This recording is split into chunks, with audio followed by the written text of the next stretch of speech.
Dear viewers, আসসালামু আলাইকুম। Math centre চ্যানেলের পক্ষ থেকে আপনাদের সবাইকে স্বাগতম। শুরু করছি আজকের পর্ব। বিভিন্ন চাকরির পরীক্ষায় আসা গুরুত্বপূর্ণ কিছু গাণিতিক প্রশ্ন কিভাবে শর্ট টেকনিকের মাধ্যমে সহজে সমাধান করা যায় তা আপনাদের সামনে উপস্থাপন করব। তো আপনারা অবশ্যই ভিডিওটি শুরু থেকে শেষ পর্যন্ত দেখবেন, এবং যারা চ্যানেলটিতে ভিডিওটি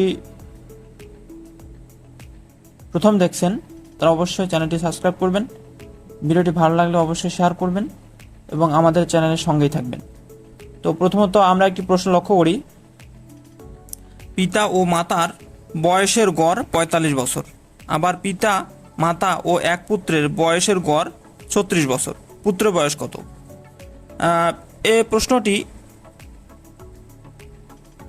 অনেক পরীক্ষায় এসেছিল। আমরা এখানে যে তথ্য দেখতে পাচ্ছি সেখানে বারবার এই প্রশ্নটি রিপিট হয়েছে। যেমন বাংলাদেশ পরিসংখ্যান ব্যুরো, জুনিয়র পরিসংখ্যান সহকারী, প্রাথমিক শিক্ষা অধিদপ্তরের উচ্চমান সহকারী কম হিসাবরক্ষক নিয়োগ, বাংলাদেশ পল্লী বিদ্যুতায়ন বোর্ডের সহকারী জেনারেল ম্যানেজার এবং প্রাক প্রাথমিক সহকারী শিক্ষক নিয়োগ পরীক্ষা, এছাড়াও রেজিস্টার্ড বেসরকারি প্রাথমিক সহকারী শিক্ষক পরীক্ষা বারবার আসা একটি প্রশ্ন। তা আমরা এই প্রশ্নটি খুব মনোযোগ সহকারে এবং গুরুত্ব সহকারে দেখব কিভাবে এই প্রশ্নটির সমাধান করা যায়। তাহলে আমরা লিখব পিতা ও মাতার গড় বয়স। জাস্ট আমি বোঝানোর জন্য একটু সময় নিয়ে করতেছি, অর্থাৎ বিস্তারিত করতেছি। এছাড়াও কিন্তু শর্টকাটে আমরা জাস্ট ক্যালকুলেশনের মাধ্যমে এই প্রশ্নগুলোর অ্যান্সার খুব সহজে করতে পারি। তো পিতা ও মাতার গড় বয়স কত দেওয়া আছে আমাদের? ৪৫ বছর। এখন কথা হচ্ছে যেখানে কয়জন ব্যক্তির গড় বয়স দেওয়া আছে? দুজন ব্যক্তি, পিতা এবং মাতার। তাহলে পিতা ও মাতার মোট বয়স কত হবে? পিতা ও মাতার মোট বয়স যেহেতু দুজনের, তাহলে অবশ্যই কী হবে? ৪৫ গুণ ২ সমান হবে ৯০ বছর। এটাকে আমরা এভাবে লিখতে পারি, পিতার বয়স যোগ মাতার বয়স। এটাকে ২ দ্বারা ভাগ করলে আমাদের ৪৫ হয়। তাহলে এখানে আমরা যদি পিতা এবং মাতার বয়স কত হবে? ৪৫ গুণ ২। আমরা এটা একবারেই সরাসরি এভাবে লিখছি, ৪৫ গুণ ২ অর্থাৎ ৯০ বছর। আবার পরবর্তীতে কী দেওয়া আছে? পিতা মাতা এবং এক পুত্রের বয়সের গড় বছর ৩৬ বছর। তাহলে এখানে বলা হচ্ছে যে পিতা মাতা এবং এক পুত্র অর্থাৎ তিনজনের বয়সের যোগফলকে ৩ দ্বারা ভাগ করে ৩৬ বছর হয়। তাহলে এদের মোট বয়স কত হবে? অবশ্যই ৩ দ্বারা গুণ হবে। তাহলে পিতা মাতা ও এক পুত্রের মোট বয়স কত হবে? গড় বয়স কত? ৩৬ গুণ ৩, তাহলে ৩১৮, হাতে ১, ৩ × ৯ আর ১ × ১০, অর্থাৎ ১০৮ বছর। এটা কিভাবে হলো? যে পিতার বয়স যোগ করলাম, মাতার বয়স যোগ করলাম, প্লাস পুত্র, ভাগ কত? ৩, সমান কত? ৩৬। তাহলে আমরা যদি এই মোট অংশটা বের করতে চাই তাহলে অবশ্যই এই ৩ দিয়ে এই ৩৬কে গুণ করতে হবে, এবং সেই কাজটাই আমরা এখানে একবারে করে ফেলছি। অর্থাৎ পিতা মাতা ও এক পুত্রের মোট বয়স হবে ১০৮ বছর। তাহলে আমাদেরকে বের করতে কি হবে? পুত্রের বয়স কত? তাহলে আমরা যদি এই মোট বয়স থেকে আমরা যদি পিতা এবং মাতার বয়সটা বাদ দেই তাহলে কিন্তু পুত্রের বয়সটা বের হয়ে আসবে। তাহলে পুত্রের বয়স কত হবে? ১০৮ মাইনাস ৯০ বছর। তাহলে বিয়োগফল কত হবে? ১৮ বছর। তাহলে পুত্রের বয়স 18 বছর। তাহলে আমাদের অ্যান্সার হবে গ। আচ্ছা, আরও একটি প্রশ্ন লক্ষ্য করি। কোনো ক্ষুদ্রতম সংখ্যাকে 20, 25, 30, 36 এবং 48 দ্বারা ভাগ করলে যথাক্রমে 15, 20, 25, 31 এবং 43 ভাগশেষ থাকে। প্রশ্নটি হচ্ছে কারিগরি শিক্ষা অধিদপ্তরের অধীনে চিফ ইন্সট্রাক্টর 2003 সালে আসা একটি প্রশ্ন।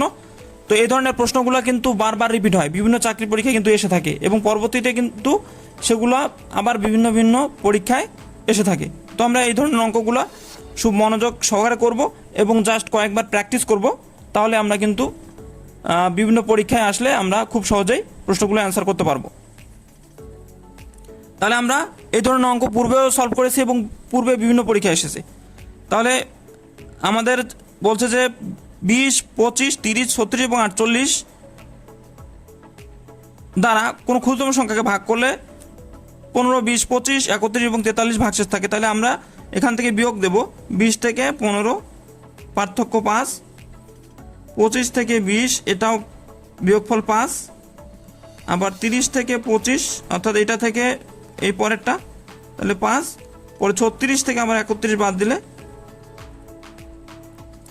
তবুও 5 এবং 48 থেকে 43 বাদ দিলে তবুও বিয়োগফল 5।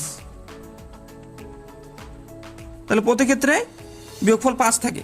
তাহলে আমরা এই ধরনের অঙ্কগুলো সলভ করার জন্য অবশ্যই আমরা যে সংখ্যাগুলো দেওয়া থাকবে ওখান থেকে ভাগশেষগুলো বাদ দেব। পরবর্তী যে উপরে যে সংখ্যাগুলো আছে অর্থাৎ যে সংখ্যাগুলো দ্বারা ভাগ করলে এই সংখ্যাগুলো অবশিষ্ট থাকে সেই সংখ্যাগুলোকে অর্থাৎ উপরের সংখ্যাগুলোকে আমরা লসাগু বের করব। তো 20, 25, 30, 36, 48 আমরা এই সংখ্যাগুলোর লসাগু বের করব। এটাকে যদি আমরা 2 দ্বারা ভাগ করি তাহলে 10 হবে, এখানে যায় না 25, এখানে 15, এখানে হবে 18, এখানে হবে 24। তো আমরা এখন যদি এটাকে 3 দ্বারা ভাগ দেই তাহলে 3 দ্বারা ভাগ 10কে যাবে না, 25ও যাবে না, 15কে ভাগ দিলে 5, 18কে ভাগ দিলে 6 এবং 24কে ভাগ দিলে 8। এবং পরবর্তীতে আমরা কিন্তু আরও 2 দ্বারা ভাগ দিতে পারছি, কারণ 10, 6 এবং 8 এটা 2 দ্বারা ভাগ যাবে। তাহলে হচ্ছে 5, এখানে 25 থাকবে, এখানে 5 থাকবে, এখানে 3 এবং এখানে 4। এবং পরবর্তীতে আমরা 5 দ্বারা ভাগ দিলে এখানে 1 থাকবে, এখানে 5, এখানে 1, এখানে 3 এবং এখানে 4। তাহলে আমি এই সংখ্যাগুলোর যদি লসাগু কত হবে, অতএব লসাগু সমান 2 গুণ 3 গুণ 2 গুণ 5, অর্থাৎ এই সংখ্যাগুলো গুণ করে দেব।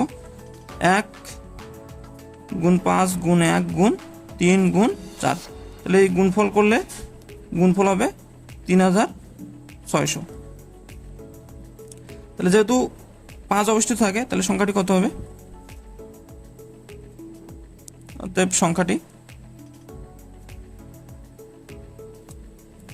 3600 মাইনাস 5, তাহলে হচ্ছে 3595। তাহলে আমাদের অ্যান্সার হবে গ। আচ্ছা, আমরা আর একটি প্রশ্ন লক্ষ্য করি। 3 ভাইয়ের গড় বয়স 16 বছর, পিতা সহ 3 ভাইয়ের বয়সের গড় 25 বছর হলে পিতার বয়স কত? এই ধরনের অঙ্ক আমরা পূর্বে করেছি, তো আমরা আরেকবার করব যাতে আপনারা সবাই ক্লিয়ার হতে পারেন। আচ্ছা, প্রশ্ন এসেছে বাংলাদেশ ক্ষুদ্র এবং কুটির শিল্প কর্পোরেশন 13তম গ্রেড, এটা কর্মচারী 2019, প্রাথমিক বিদ্যালয়ের সহকারী শিক্ষক 2য় ধাপ 2019। তো এই ধরনের প্রশ্নগুলোকে সলভ করার জন্য আমরা লিখে রাখব অথবা শর্টকাটের মাধ্যমে আমরা কিন্তু বের করতে পারি।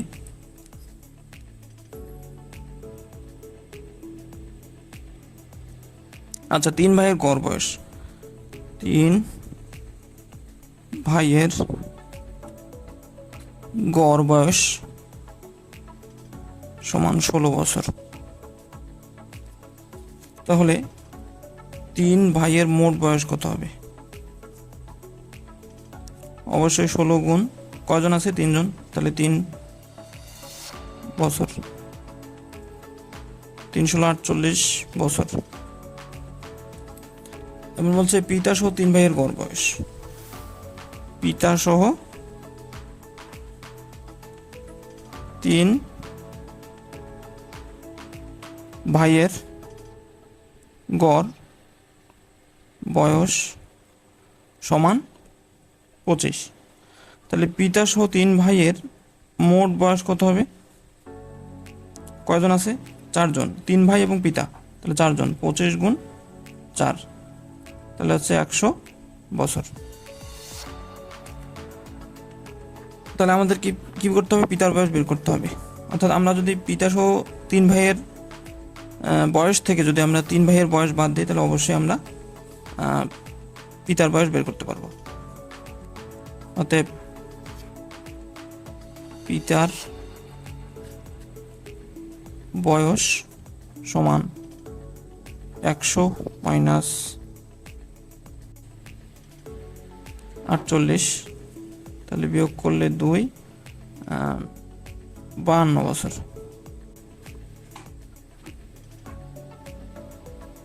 তাহলে আমাদের অ্যান্সার হবে গ। তো ভিডিওটি ভালো লাগে, ভিডিওটি বেশি বেশি শেয়ার করবেন এবং আমাদের চ্যানেলের সঙ্গেই থাকবেন। ধন্যবাদ সবাইকে।